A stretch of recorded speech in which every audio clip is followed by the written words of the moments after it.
Hello, everyone. My name is Nicholas Monette, owner of Mint Health and Wellness, Movement and Nonstop Training. And today we'll be going over leadership and management. At the end of this learning module, I hope you guys have a better understanding of the difference between management and leadership and how that can impact your organization. With that being said, our objective today is we're going to define leadership management. We're also going to differentiate the difference between leadership and management. We're also going to take time to understand the importance of leadership management and its impact on the organizational culture. And some cultures may experience change. So we're going to explain how organization culture and change can help better your leadership management skills. And another thing, we're going to identify effective communication techniques for managers and leaders. And last, we're going to discuss leadership principles and review proactive ways of using the learner's toolkit. With that being said, let's go ahead and define leadership management. Is basically what it says. Person one helps manage and lead. So it's someone who's direct, very motivated, and persuasive towards a group of people or individuals to help them realize a shared vision of success. Some key characteristics of great leadership management may include effective communication, someone who has good problem solving and decision making skills, an individual who can delegate tasks, or even form groups of individuals who can delegate tasks, or strategically plan to start a new project, sustain the project, and help the project grow the program or the organization.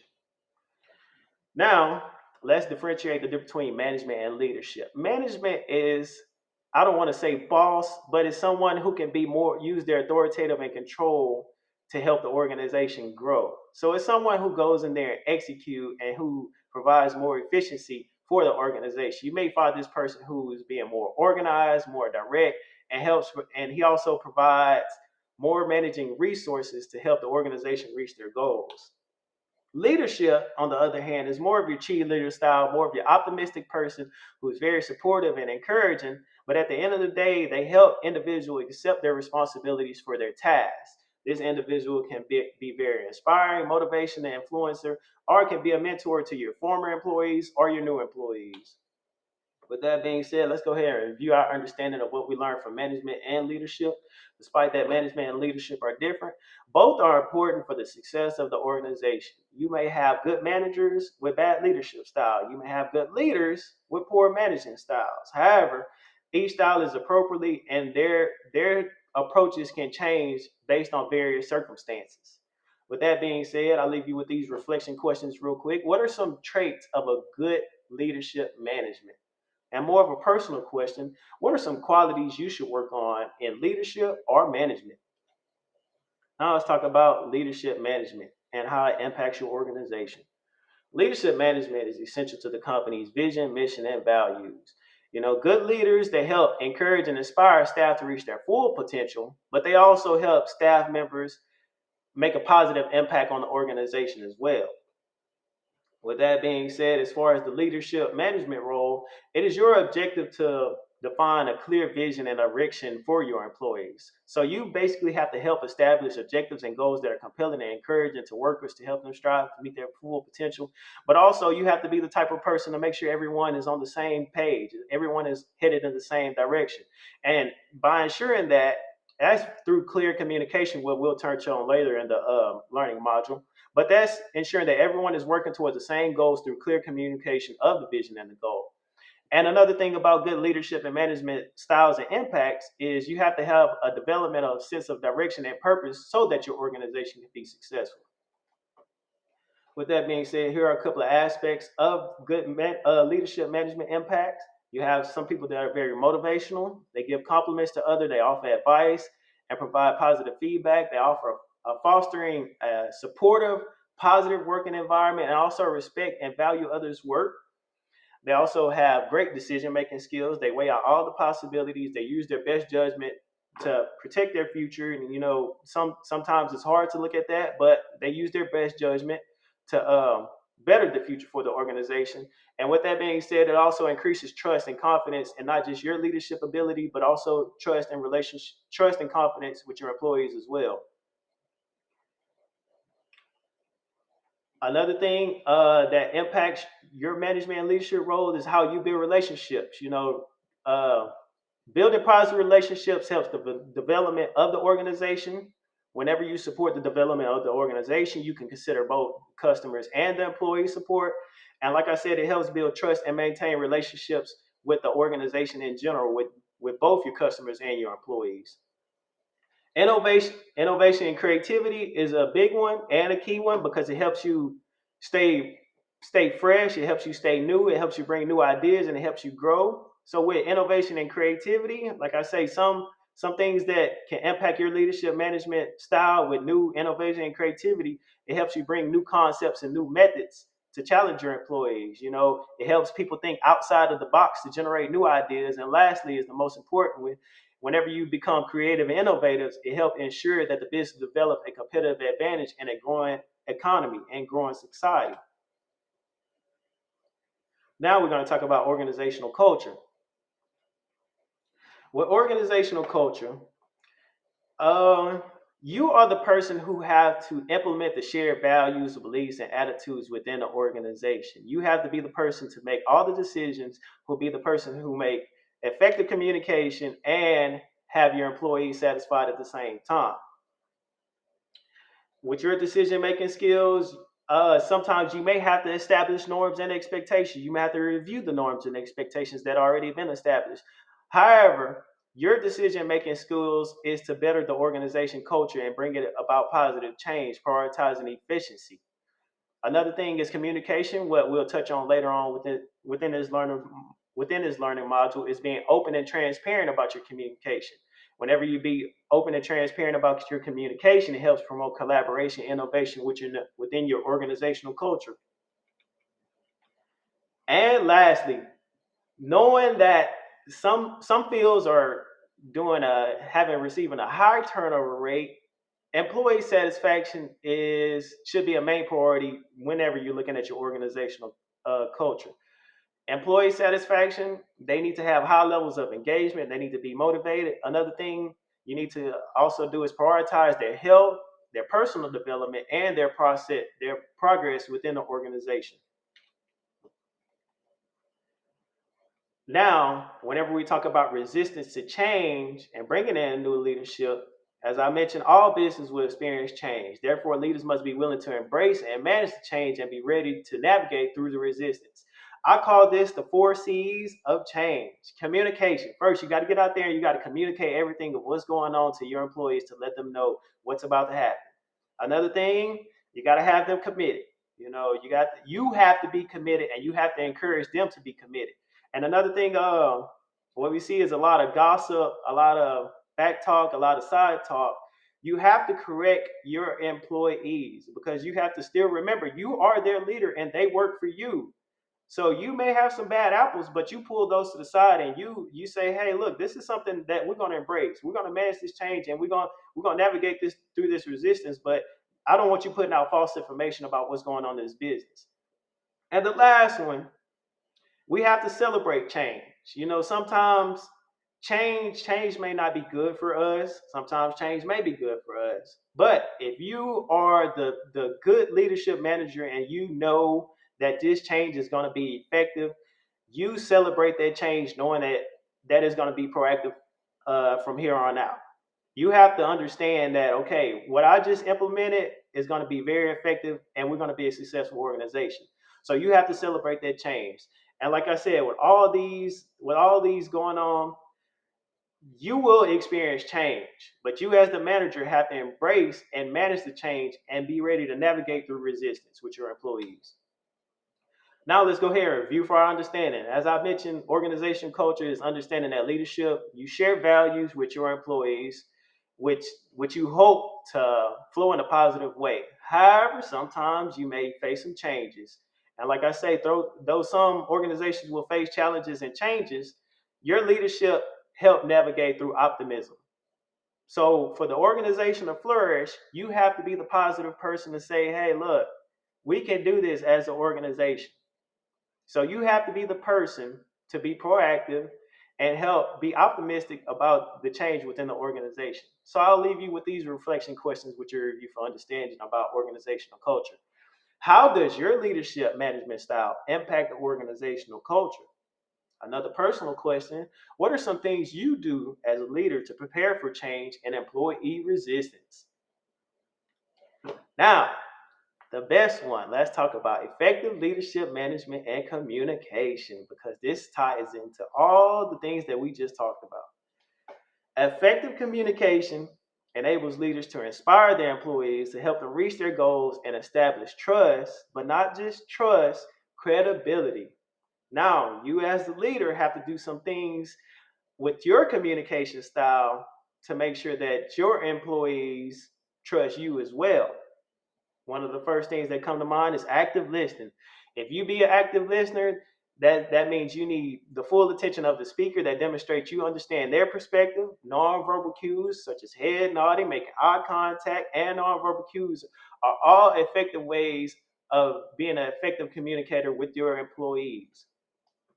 Another thing, you need to provide clear and concise messages. Communicate that is clear and succinctly. And as I say, everyone is ensured that they know what's expected and their objective.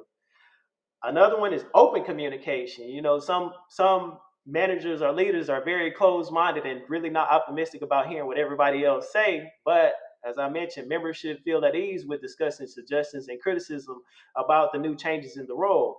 And it also helps build and secure a welcoming working place where individuals can feel a sense of belonging. So if you have employees who are able to say, "Hey, man, something don't feel right about this situation," or what should I do about this situation? You help build a positive relationship with that employee by helping them build a sense of belonging just through your effective communication skills. Empathy. Most leadership managers can go in and not really have no feelings about it. And like I said, if you look at leadership management, and as I discussed earlier, managers are more of the boss. So if you don't have any empathy with your employees and you just expect them to do what you say, you won't have any type of positive relationship with your employees. But empathy is probably the best way to go whenever you're looking at understanding others' feelings and viewpoint. And like I say, empathy is a skill that is used to forge a bond with staff and inspire them and to settle disputes. So you have to be an empathizing person, which helps you be a great leader rather than just being a great boss. And this is a new one, technology usage, very effective communication style, whether it's email, instant messages, or video conferences are all effective ways to communicate. These have been shown to be more effective and more efficient when working remotely and also when working in person. Leaders also must be cautious about their style and tone whenever they use communication with technology. If I sit here and send an email off in all caps, someone may see that as me being more direct, me being more firm about stuff, when sometimes it may just be something that can be fun or something happening. So like I say, leaders must also be cautious about the style and tone that you use communicating, especially with technology, because it can definitely brush off a different way whenever you're face to face or compared to whenever you're using it remotely. Now, let's go ahead and check for our understanding about what we learned for our communication styles. Effective communication can help establish a solid foundation of trust and respect with our employees. And as I mentioned, some of the key aspects of great communication can include active listening, clear messages, and being open and honest about communication skills. And like I say, whenever you improve your communication skills, it can impact the organization in a positive manner. Now, time for the Learner's Toolkit. This is a toolkit what I hope you guys can use to better your future as great leadership and managers. With that being said, here are key leadership principles what we're going to go over. Leadership, these principles are refers to a set of guidelines and values, beliefs that helps guide your behaviors and actions as a leader. Um, this can help serve as a foundation for you to make better decisions, be more motivation, and help you achieve your goals. These leadership principles also cultivate consistency and cohesion with your entire organization. Here are the 5 leadership principles: integrity, accountability, empathy, adaptability, and collaboration. Let's start with integrity.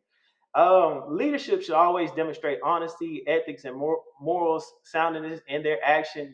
Integrity is doing what you're saying when nobody's watching. That's a key leadership principle. I put that as number one. Accountability. Leaders should always take responsibilities for their actions and their decisions. Even if they delegate tasks to other individuals, you leaders still need to be accountable for pushing off that task and that responsibilities for others, because the leader in the first place was the one who developed the action plan and decision making for that employees or that group of employees. Like I say, empathy is a big one, because empathy shows that you are able to understand and empathize with the needs and perspective of others, and knowing that this field, some of the fields, and I guess you could say in education around in general, are receiving a high turnover rate. But if you empathize with your employees, you understand their perspective and their needs. Another thing is adaptability. You must be flexible and adapt in faces of challenges. As we went over previously, you may have some resistance to change, but you may also have to be open and communicate and be honest to your employees about what's going to happen. But you also must be open to receive information on how their input and their value can help the program as well. So being more adaptable and more listening, more an active listener to your employees can help your organization as well. And which leads to our last one, collaboration. Not just hanging over anyone's head saying that you're the boss because you're number one on the top of the list. Great leaders build great teams. Great leaders are great teammates. Great leaders use collaboration to help the organization grow. I never known one person to be successful. They always had someone who they go to it for advice, or who they ask, hey, what's your ideas, what's your thoughts on this? And that just revolve around all your leadership principles. And like I say, with your leadership principles, your five leadership principles are integrity, accountability, empathy, adaptability, and collaboration are all different skills that you can start practicing now to help your leadership management skills. And for our quick reflection, these are just a couple of questions, a couple of reflective questions or things that I want you to think about. As a manager or a leader, I want you to analyze and reflect on the importance of each strategy on improving your communication skills. And when I want you to think about this, I want you to think of real life examples of what you deal with on a daily basis. And I also want you to reflect on how your communication skills and strategies can be implemented into your organization. Another thing, what I want you to do is reflect upon the role of manager in leadership and its impact on the organization. I want you to think about the various responsibilities of a manager and define the organization's goals, objectives, and strategies, and explain how these actions contribute to establishing a direction and vision. With that being said, let's go ahead and conclude. Like I say, good managers who provide good management leadership style, they lead by example. They want to be the role model that shows your integrity. You lead by example, you do what you're supposed to, and you handle your business. Another thing is you develop a clear, compelling vision for the organization. That is your responsibility to help grow the organization, make sure everything is on board. Communication, being open and establish open lines of communication. Like I said, whether that's via email, whether that's Zoom meeting, whether that's interpersonal communication. And another thing, like I said, good leaders, they empower and they delegate staff to help employees develop a sense of belonging, help them develop a sense of ownership into what they're doing as far as their job responsibilities. Another one is you need to encourage organizational culture to continuously learn and develop their skill, whether it's their personal skill, whether it's their work ethic skill, whether it's just their social emotional learning, just in general. And another thing is to embrace change and be adaptive in the face of adversity, because as all leaders know, we will face change. You will have some adversity, but you have to be the one to be the strong person and to drive the organization in a positive manner by using effective communication skills, understanding everybody, and being firm about what you want the organization to grow to. And the last one, become an ethical and value driven leader to act with integrity, honesty, and fairness. With that being said, you guys, thank you for your time and your attention. I am the owner of Men Health and Wellness Movement and Nonstop Training. This is Nicholas Monette. Thank you for tuning in to Management and Leadership.